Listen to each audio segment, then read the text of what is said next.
Hello ladies and gentlemen, welcome back to another Monster Hunter Wilds video. Today I've got not just one but two weapon overview videos that we're going to be taking a look at, those being the Insect Glaive and the Heavy Bowgun. I will be going through these separately, where first I'm going to be showing you my first reaction to each of these trailers, and then you're going to see my full analysis because they are full of very interesting information and some small details that may not necessarily be evident to a lot of players. Let me know which weapon you guys are excited the most to see in these weapon overview videos, and with that being said, let's get started. And look at that Insect Glaive. Oh, the armor set looks really cool. A mobile weapon you can use while controlling a creature known as the Kinsect. Oh, you can actually gather two different extracts from the very beginning of the game. Okay. I think you can only do that in Rise. I don't think you can get that until you get to Iceborne in World. Okay, I'm seeing that's the Tornado Slash. Vault into the air to perform jumping attacks. Get the backflip. Ooh, that was cool. What the hell is that? Okay, there's a lot of really cool skills that they showcase there that we need to take a look at.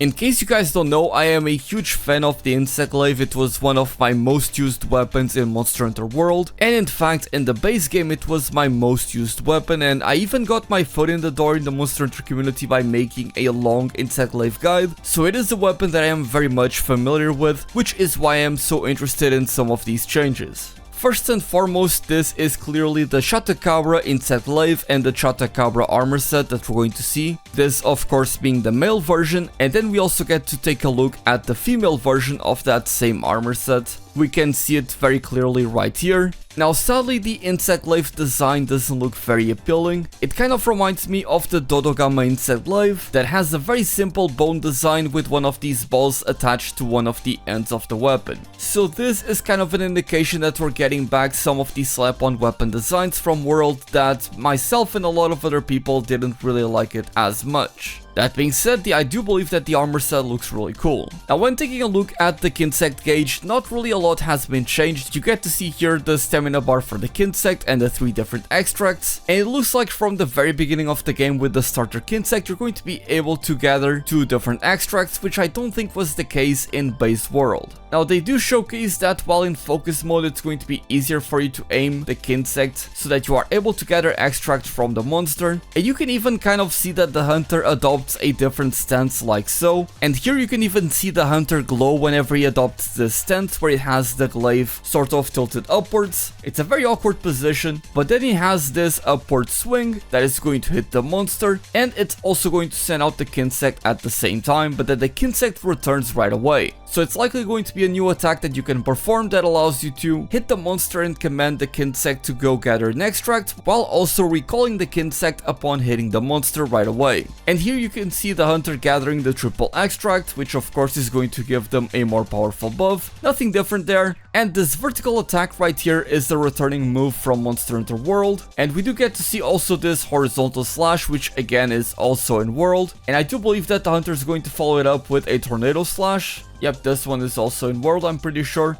And there's the Tornado Slash, the big finisher that deals a lot of damage. Now a key detail that I missed in these clips on initial viewing is actually the way that the Kinsect moves along with the player as they are able to do these moves. And you can totally see that perfectly in motion in this very short clip. Where the hunter does this horizontal swipe, you see that the Kinsect also ends up doing the same motion. And then the hunter goes for the Tornado Slash, which is a diagonal attack, which we're going to see in a second here.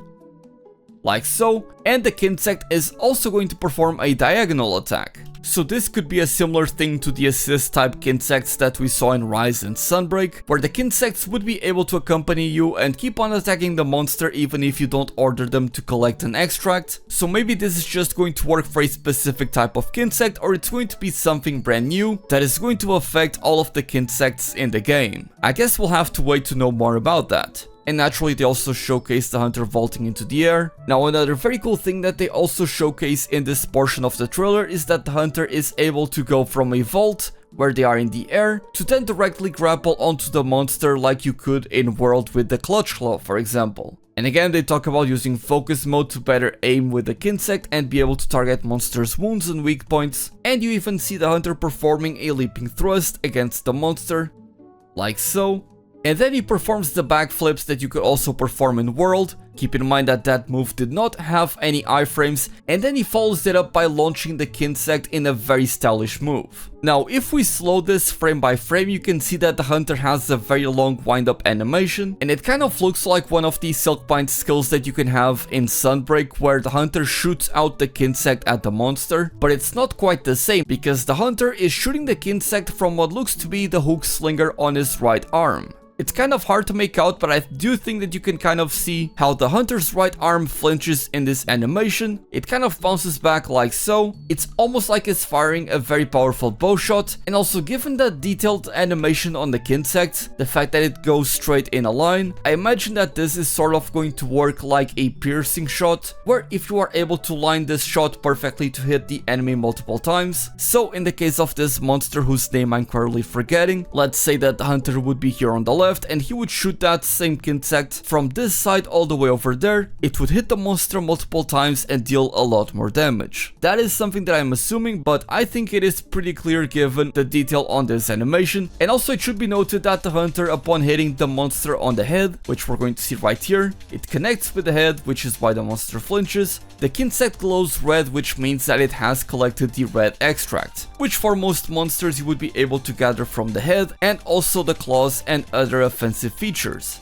And then we have this very crazy over-the-top move where the hunter finishes a downwards plunge and sticks on top of the monster and keeps spinning around, dealing a lot of hits at once. It's a bit hard to tell from the way that this video is cut, but you can clearly see that the hunter has finished vaulting by the time that he is performing this, and the hunter is still in the air, and then the hunter performs this move to attach himself to the monster, and then perform these multiple swings, which is likely going to be dealing a lot of different hits. So I can totally see this being a perfect thing for you to deal a lot of elemental damage, or even just be a great tool to break a monster apart, for example. And here you can see this very awesome plunge where the hunter spins a bunch of times in the air to then do that final hit. Because this move is being performed on the ground, it kind of reminds me of the tornado slash which we showcased earlier, but because the hunter does these many spins while on the air, I think it ends up being a total of 2 or 3 spins before the hunter finally connects with the final hit.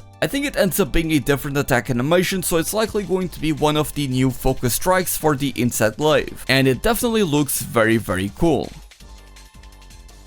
And to finish off the trailer, they end up showcasing in this beautiful landscape the hunter performing a downwards plunge like so. The hunter ends up missing the big portion of the downwards plunge, but he still connects with the portion where he is able to attack on the ground, and that ends up reeling back the monster, so it's likely going to be also a significant portion of the damage that you deal with the downwards plunge. I'm very excited about everything that we saw here with the Insect Glaive, as again it is one of my most used weapons. Although how effective the Insect Glaive is going to be, I think it's going to come down to just how good elemental damage is going to be in the game, and also how good are the different Kinsects going to be. That being said, let's now go over the heavy Bowgun weapon overview video. Ooh, I know that set. Heavy Bowgun, I think that's the heavy metal set. A long-range weapon that fires ammo from a distance. Expend energy in ignition mode to fire special ammo. I like that. Energy generates over time and when you successfully land hits. On top of the auto guard function, you can also guard incoming attacks manually. Use focus mode to target the monster's wounds and weak points. Boom, straight in the face. Beautiful. Oh, that was awesome. Oh, is that the clash at the end? Hold on, we gotta take a look at that. So yeah, this is without a shadow of a doubt the high metal set. You can totally see pictures of it here. And yeah, the resemblance between the two sets is uncanny. So it's cool that we're getting that set back, even though it's not one of my favorites. Oh, I like that the hunter has a backpack here. I guess that's something that all of the Bowgun weapons are going to share. Just a way for you to keep your ammo with you. That's very cool.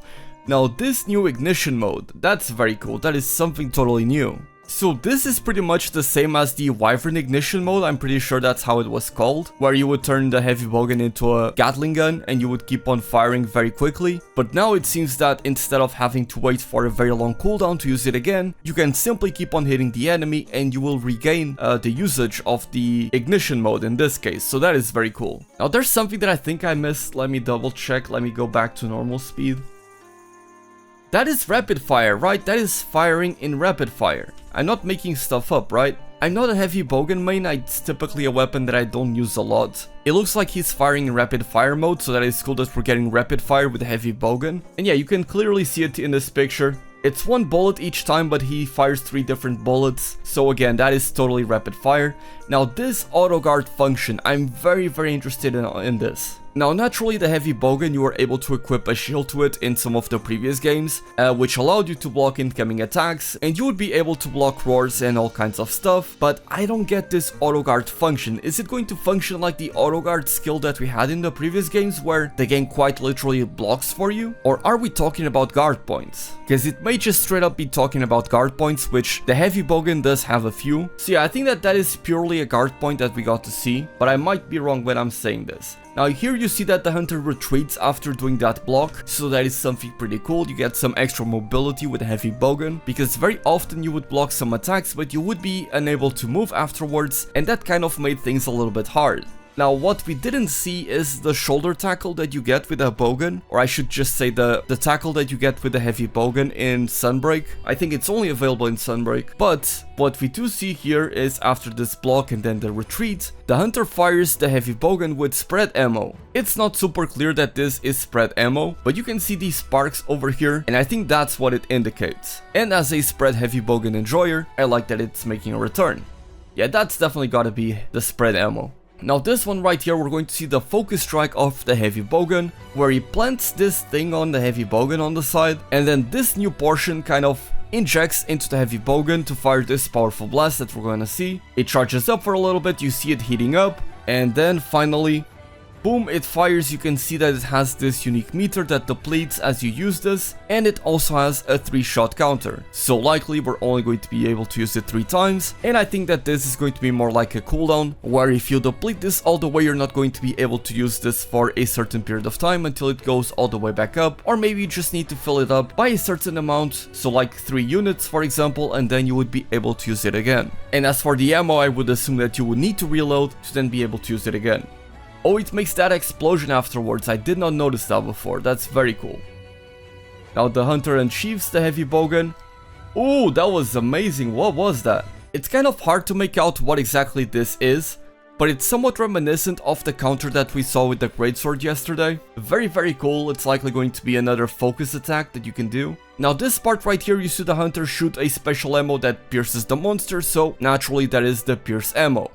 And this part right here, I do believe that is the clash. That is something that we talked about in one of my previous Wilds videos regarding the Summer Game Fest early access, where people got to see the game early, and some people mentioned that you saw the heavy bowgun user jam the heavy bowgun into the monster's mouth, so you can see that exact same thing being done here with the Doshiguma, and then he fires the powerful blast inside the mouth of the Doshiguma, which makes him reel back, as you can see right there, and then he falls down, which leads to a lot of opportunity to deal damage. Very exciting things even as a non-heavy bowgun user. Very excited about all of this. I'm someone that likes to pick up the heavy bowgun once I reach the endgame, because I don't need to worry about ammo as much. While I am doing a playthrough, I don't like to manage that kind of stuff. So it's one of those weapons that I like to pick up once I have a proper set for it, because also very often it's a weapon that likes to have very specific skills that can be somewhat bothersome to get and are naturally not going to be effective for other weapons. It's very refreshing to see this much detail that we're getting with all of these weapons, because some of the previous games, the weapon overview trailers that we got weren't as thorough in showing us the new mechanics that we're getting with these weapons, so I'm very excited to see what we're getting next.